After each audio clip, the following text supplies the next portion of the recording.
Hello guys and welcome to Banished. This is a game recently out, a couple of weeks, and a couple of weeks ago it came out. I've got myself a copy. I've played a couple of towns on it, which I've done okay with, and not brilliantly, but okay, and I've played through the tutorials. So this is your load screen that you start with, and if you have a look at the tutorials, there are 4 of them. They're really nice and easy to play. They're quite intuitive. Definitely worth doing if you're a beginner. They give you a nice introduction to the game, and they are really nicely laid out tutorials and well explained as well. There's a number of achievements in this game, and these are quite hard achievements to get. These aren't easy achievements. It's not like, oh, you find something under a tree, well done, you get an achievement, pat on the back, ego boosted. No, none of that in this game. This game's pretty it's a really nice ambient game, but it's quite ruthless in its own way. It's quite easy to get to learn, but quite difficult to master, I think. So even this first one, look, achieve 300 citizens. If you'd managed to do that with your first few villages, you're doing very, very well indeed without everyone dying. It's a game which you've got to plan. You've got to have your logistics in place. You've got to have all your trade routes and everything, all your routes to market and stuff all sorted out. Otherwise you can run into huge problems later on in the game, and everyone can die on you very quickly. There's a number of options. I haven't changed anything really apart from the audio, which I've turned down so you can hear my voice, or if you don't like my voice, just mute it and watch the video. So let's start a new game. You can spam basically a name, or you can have your own name, and we're going to have a nice obvious name. Call our village Bubblesville. And then the map seed, you can just spam a randomly generated map. They're all randomly generated. You can write the number down, I think, and replay the same map if you'd want to. Not sure why you would, but you can. You can have valleys or mountains, and we'll go for valleys. And it can be on medium, small, or large map. And we'll have a medium, middling sort of one. And disasters on or off? Yes, we definitely want disasters on. I did have a fire and a tornado in my first town, which completely destroyed it. The fire did. Although I know how to deal with fires now, there is a way to deal with them, or different couple of ways of dealing with them. But you do need to know how, or otherwise it would destroy everything. Starting conditions can be hard, medium, and easy. Easy, you get pretty much everything you need to get going, including all the farming materials, barn full of stuff, stockpile full of stuff, which is okay if that's what floats your boat, but do you get to learn the game really well like that? I'm not so sure. There's a medium start whereby you get 5 families of adults and children. You get some stuff to get you going, a storage barn, and some seeds in which to start farming. And then there's hard. Hard, you get very little stuff. You get just enough stuff basically for your first year to keep you moving, keep your people just about alive. You get no seeds, so you can't farm or do anything until you set up a trader. So basically your 4 little families are completely on their own. And that's what we're going to start with. We're going to be on hard this time and see how we get on.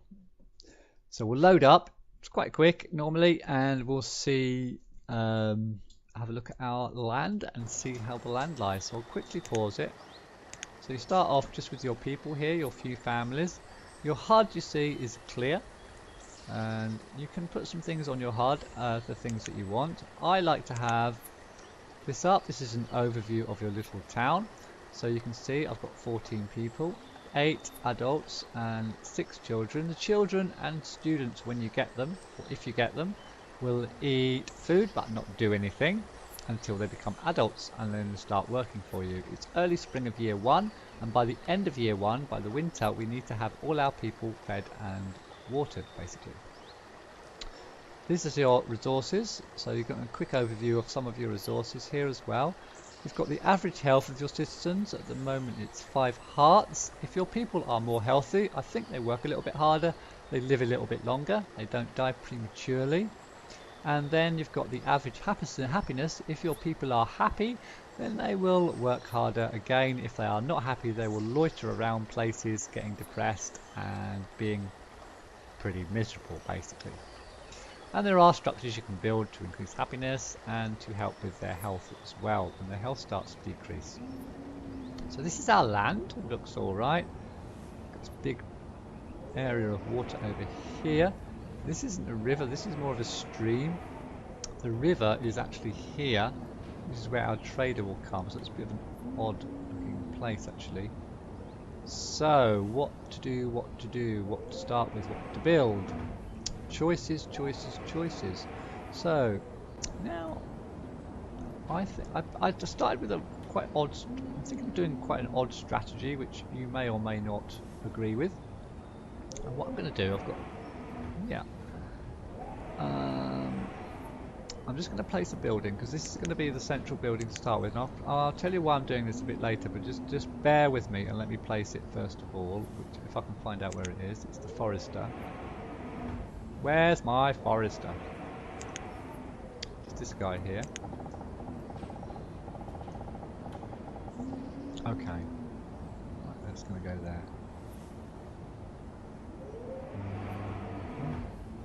Or shall I start with fishing? No. Okay. Right, what we're going to do is first of all get our people gathering. Alright, so this is your gatherers tab and on here, and you can get them to gather everything in an area, thus, or you can get them to gather just trees, or they can gather just stone, or they can gather just iron. Okay, so we'll unpause and get them to work. So they'll start moving towards there and start chopping stuff. This is our little cart. This has got some firewood to keep our people warm when we build houses. We've got some coats. They're grabbing straight away to keep our people warm, and some iron tools to help our people work. We've also got some potatoes which our people are going to eat for food, and 1200 looks a lot, but it ain't a lot. That'll soon go down. These people, believe me, these people eat a lot of stuff. They eat a lot of stuff. Now you're going to need a stockpile for them to put their stuff on. So the first thing to do is build yourself a little stockpile somewhere. So we'll build that south of here or north of here? Yeah, south. I think we'll build our stockpile just here. Don't scrimp on the size of your stockpiles. I'm starting mine at 8x8 because they will soon get full up. So these people start gathering and then they'll start putting all this stuff on the stockpile. Now another button I like to have up is my events log, which is this one. Just so I can see when things happen and what's going on in my little town. And this is the mini-map. I tend not to use this really, especially at the start of a game. I tend to keep that closed and have it open later on maybe. This is very important. This is your professions tab. This shows your overall population. You can see at the moment we've got 8 labourers. There's a number of buildings you can build and a number of professions you can have once you've built those buildings. And the good thing about this is where you can manage all your people and you can swap them between jobs using this box up here. So extremely useful. I normally try to keep that open whenever I can. You can see they're starting to gather resources and starting to put resources. You can click on your people and get some stats. So this is Merlin, he's a male, he's healthy and happy. He's only 15 years old, but he's working as a labourer already. His clothing's okay. He's educated. All your people start off educated, but when they have children, their children won't be educated. But we'll come into that a little bit later. He's got his iron tool, and he's idling for some reason. He'll start working again in a minute. They're going for something to eat. So let's just get them gathering a bit more. We'll gather all this stuff from down here, I think. Isn't that working? Gather all this stuff here, please. Thank you. Right. Now, the first thing I'm going to place, but not yet build, is my forester. Foresters. This is my strategy, really. It will become clear. It might look a bit odd to start with, but it will become clear. So the forester, you can see, it's got a radius where the forester can work. Now, foresters basically chop down trees and grow trees and keep your area nice and full of forest. So I'm going to plonk that straight in the middle there, but I'm going to pause it. I don't want to build that yet. Okay. All become clear. Now what's most important, most important early on in the game is food. So I'm going to start off building my gatherer's hut. I'm going to put it, actually, I'm going to place this building. Now all will become clear. I will explain all this later. I'm going to put a hunter next to my forester. Okay, I'll explain what all these buildings are very shortly, but just let me place them first. And I'm going to place my gatherer next to this one. Oops. You rotate using the R and the T buttons. Gatherer's going to go there. Now I'm going to build that straight away. I want that built straight away. And you can see up here, I'm going to put a couple of builders on the job here. So I take 2 away from the labourer and put them onto builders. Alright. To get my gatherers up. The gatherers are excellent for getting food. They produce different types of food and they produce it quite quickly. They get things like mushrooms and onions and stuff like that from underneath tall, well-developed, mature trees. So that's going to get built. So hunter. Now, I'm also going to build here, shall I? No, I'll leave that for now. Okay, now another thing that I've got to build early on is somewhere for my people to live. Now I'm going to speed things up just a little bit now.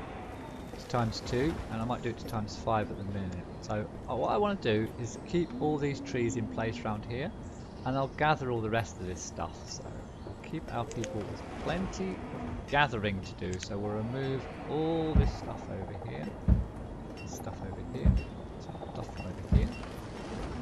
Now, one thing to bear in mind in this game, everything's queued up. So you see I did 3 clicks there.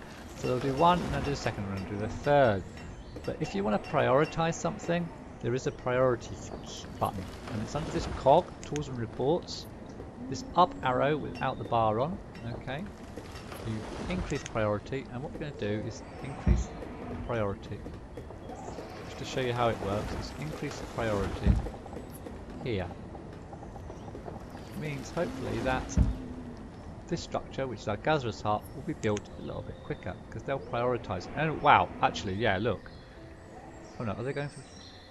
Yeah, they're going for a bit of grub, and then they're going to head off, and some of them are going to go and start chopping. Now, when they build something, first of all, they'll remove any trees and stuff that are in the way. Then they will take resources, the labourers, and once the resources are there, your foundations will be built, and then your builders will come along, and they will build this gatherers. Okay. If the builders haven't got anything to do, they will just become labourers automatically. The program does that for you.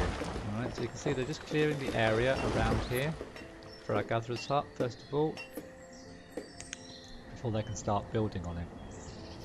So it's going quite well. Now, again, really, really important, I've got to get housing up. Now, I'm going for a slightly different strategy here. I hope it works. There's 3 types of building you can build to house your people. Now this housing thing above their heads means they're homeless. We've got to get them all into a home before winter sets in. If winter sets in, they're going to freeze to death. And I'm going to stick them all in a boarding house. And I'm going to stick the boarding house in the middle of the town here.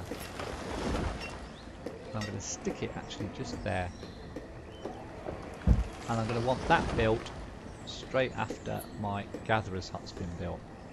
So that's my priority, get my gatherer's hut built, get my boarding house built for the winter. Good, so I'm going to speed it up now to 5 times. Get these people really working. We'll get some more stone and wood, I think, so we'll just get them gathering all the wood from over here. And all the stone from over here. You can also collect the stone and the wood from sort of the area where your forester is going to be, because he doesn't need stone and iron for things to work well here. They just need all the mature trees, so we can get rid of, get all this stone from over here. It's fairly close to the stockpile.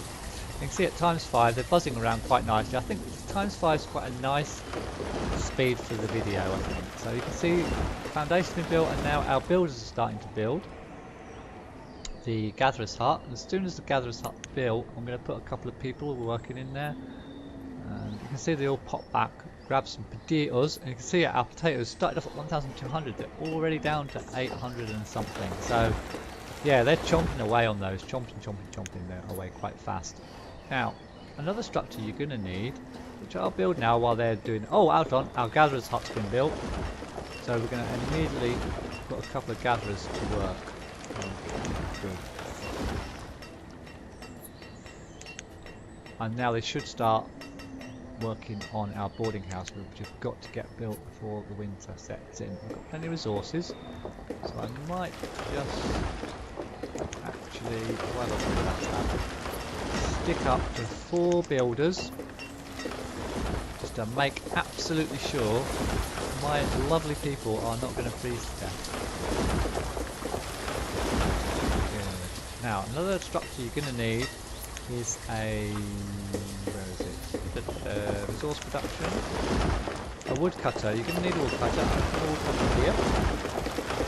And hopefully they'll build the woodcutter probably after they build the boarding house. And I won't pause it, I'll get them to build that. So they're buzzing away, they're working nice and hard. Get these trees here down as well, I think. These few trees here. See these structures here? These are mushrooms. And these are berries. I think these are berries. So these are food types, and I think these, I'm not sure, I think they're herb. Look at that tree growing. Real-time tree growth there. That's a bit creepy actually. It's creepy, yeah. But yeah, I guess we'll all get these. Food. Is there put any in there yet? Yeah, look, see, we've got some mushrooms, some onions, some roots, so we've got some berries as well, so a nice mixture. And the more varied types of food that people have, the healthier they will be. If they're just on one food type, their health will decrease quite rapidly, for example.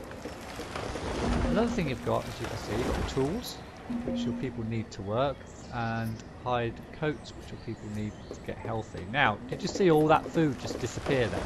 All the food disappeared and all the wood disappeared because the boarding house has been built, and if you look in the inventory, it's taken all the stuff from our cart and it's put it all into the building, into the building where they're living, so that they are now good for the winter. They've got a place to live and it's warm, they've got some firewood in there, and they've got plenty of food as well, okay, for the moment.